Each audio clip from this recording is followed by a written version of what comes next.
Hello दोस्तों, SJ कहानी सागर में आपका स्वागत है। आज की हमारी कहानी है हक। ये लो मिनी, ये रुपए अलमारी में रख दो। महीना ख़त्म हो गया है, सबका हिसाब करना है। चाबी मेरे कमरे में जो पलंग है उसके तकिए के नीचे रखी है। मिनी की मम्मी रोशनी ने उसे रुपए देते हुए कहा। मिनी ने रुपए संभाल कर अलमारी में रख दिए। फिर अलमारी बंद करने से पहले उसे ख्याल आया कि उसे तो उसकी सहेली रीमा के लिए जन्मदिन का उपहार लेना था और उसके लिए रुपए चाहिए थे। मम्मी, मुझे कुछ रुपए चाहिए रीमा के उपहार के लिए। ठीक है, जितने चाहिए ले ले और बाकी अलमारी में रख दे। मिनी ने रुपए लिए और अलमारी बंद कर दी। रात को सब लोग बैठे थे। रोशनी और उसके पति मुकेश जी गांव वाली ज़मीन को बेचने की सोच रहे थे, पर दाम कम मिल रहे थे। बड़े बेटे ने सलाह दी कि ज़मीन बेचकर पैसा बैंक में जमा करा देते हैं, पर मिनी ने कहा, पापा अभी ज़मीन मत बेचिए, कोई बड़ा खर्चा भी नहीं आ रहा है, बैंक में इतना ब्याज भी नहीं मिलेगा। ज़मीन रही तो उसके दाम बहुत बढ़ जाएंगे। सब ने सलाह मशविरा करके एक दूसरे की बात मान ली। कुछ समय बाद मिनी के लिए रिश्ता आया। अब वो बड़ी हो चुकी थी और उसकी शादी करने की मुकेश जी सोच ही रहे थे। मिनी भी अच्छी पढ़ी लिखी समझदार थी। आंसू और मिनी की सगाई हो गई और कुछ महीनों बाद शादी तय हो गई। तब उन्हें पैसों की ज़रूरत पड़ी तो ज़मीन अच्छे दाम में बिक गई। मिनी की सलाह की सबने तारीफ की। सगाई के बाद शादी की तैयारियां चल ही रही थी। मिनी की सास रागनी जी ने उसे लहंगा पसंद करने को बुलाया और कुछ लहंगे दिखवा दिए। जब मिनी ने उनका भाव पूछा तो रागनी जी ने दबे स्वर में कहा, यह पैसों का लेन देन मेरा काम है, तुम चुपचाप लहंगा पसंद करो, भाव ताव मत करो। मिनी यह सुनकर दंग रह गई। जब वो घर वापस आई और उसने रोशनी जी को सब बताया तो उन्होंने समझाया, कोई बात नहीं, नया घर है, वहाँ ऐसा ही होता होगा, तुझे तो लहंगा अच्छा दिलाया है। कुछ समय बाद मिनी को गहने पसंद करवाने बुलाया तो मिनी ने अच्छे गहने पसंद कर लिए। वो उसके बारे में भी जानकारी लेना चाह रही थी कि तभी उसकी होने वाली जिठानी ने उसका हाथ दबा दिया।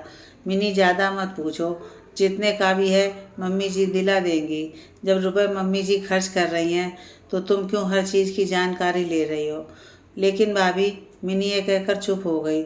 उसने फिर रोशनी जी को बताया, गहने तो तेरे ससुराल वालों ने नए और भारी दिलवाए हैं, वरना कुछ लोग तो बहुओं को पुराने गहने चढ़ाकर औपचारिकता पूरी कर लेते हैं। तू बेकार ही दिमाग लगा रही है। तेरी सास ने पैसे दे तो दिए, अब खुश हो जा। मिनी भी सब भूलकर शादी की तैयारियों में लग गई। आंसू और मिनी की धूमधाम से शादी हो गई और वो अपने नए घर में आ गई।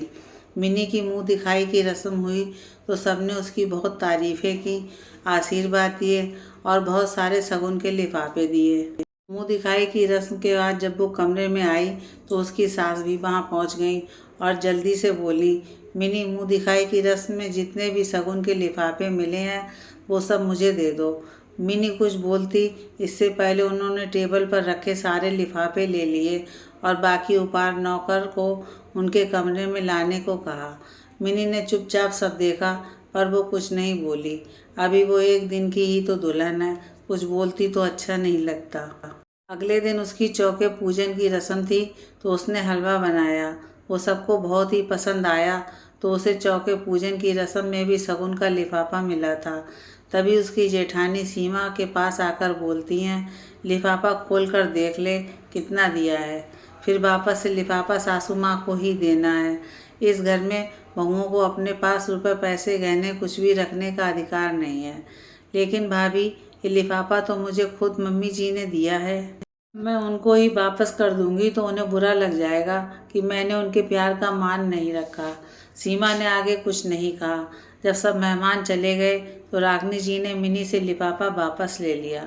मिनी ने रात को अपने पति आंसू से बात की, तुम बेकार ही तनाव कर रही हो। अरे अच्छा है, मम्मी सब संभाल लेती हैं, वो घर अच्छे से चला लेती हैं तो उन्हें संभालने दो। वो तो ठीक है आंसू, पर शगुन देकर वापस ले लेना तो ठीक नहीं है, इस पर तो बहू का ही हक होता है। तुम ही अनोखी आई हो, भाभी भी तो इतने सालों से सब मान रही हैं, उन्होंने तो मम्मी के खिलाफ कुछ नहीं बोला। मिनी आंसू को समझा नहीं सकी और चुप रहना ठीक समझा। उसने सोचा वो अभी नहीं है, कुछ बोलेगी तो ठीक नहीं होगा, पर धीरे धीरे वो सब ठीक कर देगी। अगले दिन रागनी जी ने मिनी से उसके सारे गहने भी अपने पास रखवा लिए और कहा कि अब असली की जगह नकली गहने पहनो, आजकल असली गहने पहनने का रिवाज नहीं है। मिनी को बहुत ही बुरा लगा पर वो कुछ बोल नहीं सकती थी। 2-3 दिन बाद रविवार आया तो सीमा को सब्जी लानी थी। मम्मी जी कुछ रुपए दे दीजिए, मैं मिनी के साथ जाकर सब्जी ले आऊँगी और इसे भी अपने यहाँ की सब्जी मंडी दिखा दूँगी। अपनी सास से जेठानी को पैसे मांगते देख मिनी हैरान थी। वो तो मम्मी की अलमारी से खुद ही पैसे ले लेती थी। जब वो दोनों सब्जियां लेने जा रही थी तो वो बोली, भाभी आपको भैया रुपए नहीं देते हैं क्या? तो आपको मम्मी जी से लेने होते हैं। इतने पैसे तो आप अपने अकाउंट से पेटीएम के द्वारा भी खर्च कर सकती हैं। यह सुनकर सीमा हंसने लगी। मेरा कोई अकाउंट नहीं है और मेरे मोबाइल में पेटीएम भी नहीं है। घर का सारा रुपया मम्मी जी ही संभालती हैं। पापा जी, तेरे जेठ जी और आंसू भैया भी उन्हें हर महीने एक निश्चित रकम देते हैं, तभी तो वो इतना बड़ा परिवार चला रही हैं। आपको बुरा नहीं लगता? थोड़े से रुपयों के लिए उनके आगे हाथ फैलाना होता है। पहले लगता था जैसे तुझे अभी लग रहा है, फिर आदत हो गई है। दोनों सब्जियां लेकर घर लौट आईं। घर आते ही रागनी जी ने सारी सब्जियों के भाव पूछे और सीमा से बचे हुए सब्जियों के पैसे भी रखवा लिए। कुछ दिनों बाद मिनी मायके जा रही थी तो उसने आंसू से बोला कि कुछ रुपए दे दो, मायके मिठाई और फल ले जाना है और साथ में ही कुछ रुपए हाथ में भी होने चाहिए। तो मम्मी से मांग लो, पैसों का हिसाब वो ही रखती हैं। ये सुनते ही मिनी को बहुत गुस्सा आया। मैंने तुमसे शादी की है तो मेरी जिम्मेदारी भी तुम ही उठाओगे। तुम कमाते भी हो तो मैं मम्मी जी से पैसे क्यों मांगूं? मैं उनके पास पैसे मांगने नहीं जाऊंगी। तुम्हें अपनी पत्नी को भेजना है तो तुम खुद उनसे लेकर आओगे और मुझे दो, और मैं मम्मी को रुपए दे देता हूँ तो फिर मांगता नहीं हूँ।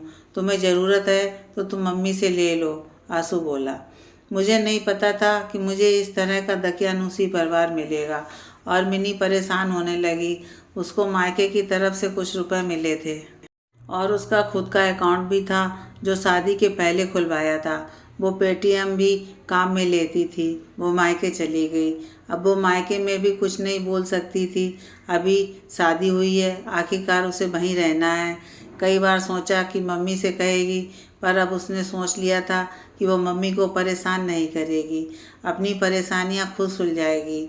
जब उसे आंसू लेने आया तो पूरे रास्ते वो कार में उदास बैठी रही। ससुराल आकर भी वो खुश नहीं थी।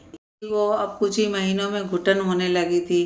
परिवार की बहुओं को रुपए पैसे रखने का अधिकार नहीं था। एक दिन रागनी जी ने कहा, कल हमारी बड़ी बेटी अपने पति के साथ आ रही है। दोनों अपने ननद नंदोई की खातिरदारी में कोई कमी न रखना। सीमा और मिनी उनके स्वागत की तैयारी में लग गईं। ननद नंदोई आए तो उनका अच्छे से स्वागत किया गया। अच्छा खाना नाश्ता करवाया गया। रात को सब बैठकर बातें करने लगे थे। रागनी जी ने अपने पुश्तैनी मकान की चर्चा छेड़ी ही थी और वो अपनी एक ज़मीन भी बेचना चाह रही थी। तभी उनकी बेटी ने उन्हें बीच में चुप करा दिया तो रागनी जी चुप हो गईं। उन्होंने आँख का इशारा किया तो सीमा चुपचाप कमरे से बाहर चली गई, पर मिनी वहीं बैठी रही। तो रागनी जी बोली, बहू तुम कमरे से बाहर चली जाओ, हम लोगों को घर की ज़मीन जायदाद के बारे में बातें करनी है और वो तुम्हारे किसी काम की नहीं है। मम्मी जी, मैं कमरे से बाहर नहीं जाऊंगी। जो भी बातें होनी है मेरे सामने होंगी। मैं भी इस घर की बहू हूँ, आपके परिवार का हिस्सा हूँ, फिर मुझसे सब क्यों छिपाना? बहुओं को भी जानने का पूरा हक होता है। मिनी तुम बाहर जाओ। हमारे घर का नियम है कि हम जब भी रुपए पैसे या जायदाद की बात करते हैं तो घर की बहुएं उस वक्त वहाँ नहीं रहनी चाहिए, वो दूसरे घर से आती हैं। हाँ मम्मी जी, हम दूसरे घर से आती हैं पर इस घर को अपनाकर यहीं की हो जाती हैं। फिर हमसे ये चीज़ें छुपाने का क्या मतलब है? फिर तो जीजी और जीजा जी को भी यहाँ पर नहीं रहना चाहिए, वो भी तो बाहर के हैं और अब जीजी भी तो किसी दूसरे घर की बहू बन गई हैं और जीजा जी भी वहीं के हैं, तो क्या उन पर विश्वास किया जा सकता है? तो हम पर क्यों नहीं?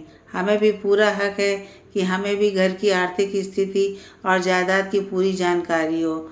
यह सुनकर ही रागनी जी भड़क जाती हैं।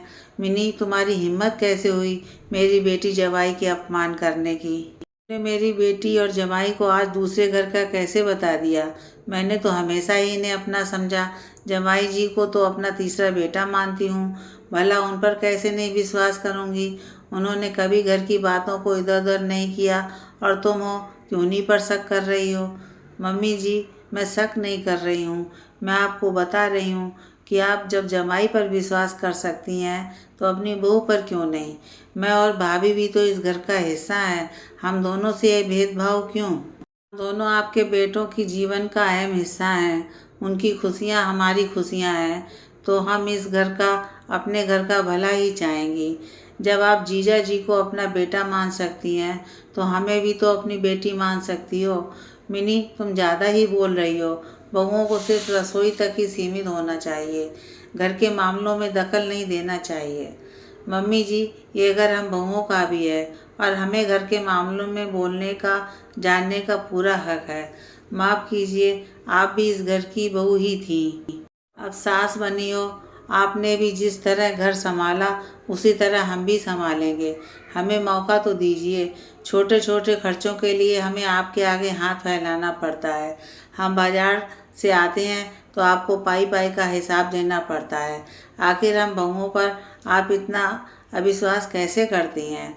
मिनी की बात सुनकर सीमा को भी हिम्मत आई। वो बाहर खड़ी होकर मिनी का इंतजार कर रही थी। वो भी अंदर आई और बोली, मम्मी जी, मैंने तो सब सहन कर लिया। सालों से अन्याय देख रही हूँ, पर कभी आपके खिलाफ बोलने की हिम्मत नहीं हुई। पर अब मिनी की बातें सुन के लग रहा है कि मिनी कुछ गलत नहीं बोल रही। जब जीजी और जीजा जी घर के मामलों में आप लोगों के साथ बैठ सकते हैं तो हमें कमरे से बाहर क्यों भेज दिया जाता है। आखिर हमारी ज़रूरत सिर्फ रसोई तक ही क्यों है। बहुएं क्या सिर्फ रसोई के लिए ही बनी हैं। हमसे घर की हर बात क्यों छिपाई जाती है। मुझे तो आज तक ये भी नहीं पता कि मेरे पति महीने में कितना कमा कर लाते हैं। और सीमा भी सिसकने लगी। रागनी जी अब खामोश थी, उन्हें कुछ जवाब सूझ नहीं रहा था। तभी उनका बेटा आंसू भी बोलता है, हाँ मम्मी, मिनी गलत तो नहीं कह रही है। हमारा परिवार भाभी और मिनी के बिना अधूरा ही है। ये दोनों इस घर का खास हिस्सा हैं, तो घर के आर्थिक फैसलों में इनकी भागीदारी क्यों नहीं है। हर बार जो भी फैसले लिए जाते हैं वो जीजी और जीजा जी से ही सलाह मशवरा लेकर क्यों लिए जाते हैं। अपने छोटे भाई आंसू की बात सुनकर बड़े बेटे में भी हिम्मत आ जाती है। मम्मी, हम अपनी पत्नी को अपनी मर्जी से रुपए भी नहीं दे सकते हैं, उन्हें आप पर निर्भर रहना होता है। घर तो इन दोनों का भी है, तो ये भी फिजूल खर्ची तो नहीं करेंगी। घर के बड़े खर्चे पापा और आप मिलकर देख लीजिए, पर छोटे छोटे खर्चों के लिए घर की बहुओं को इतनी तो आज़ादी मिलनी ही चाहिए कि वो अपने हिसाब से कर सकें। रागनी जी बोलती हैं, मिनी कुछ गलत नहीं कह रही है। मैंने ही बहुओं के लिए अलग सोच बना रखी थी, पर अब से ऐसा नहीं होगा। अब घर में जो भी रुपए पैसों की बात होगी वो बहुओं को साथ लेकर होगी और वो इसमें अपनी सलाह भी दे पाएंगी। और तुम दोनों बेटों को घर खर्च में बराबर खर्चा देना होगा और बाकी के रुपयों की जिम्मेदारी तुम्हारी पत्नियां ही उठाएंगी। उन्हें कितना खर्च करना है और कितनी बचत करनी है। अपनी सास के मुंह से यह बात सुनकर मिनी का चेहरा चमक गया। आज उसे लग रहा था कि उसने हिम्मत करके अपनी बात बोल दी और इस घर की बहुओं को अपना हक मिल गया।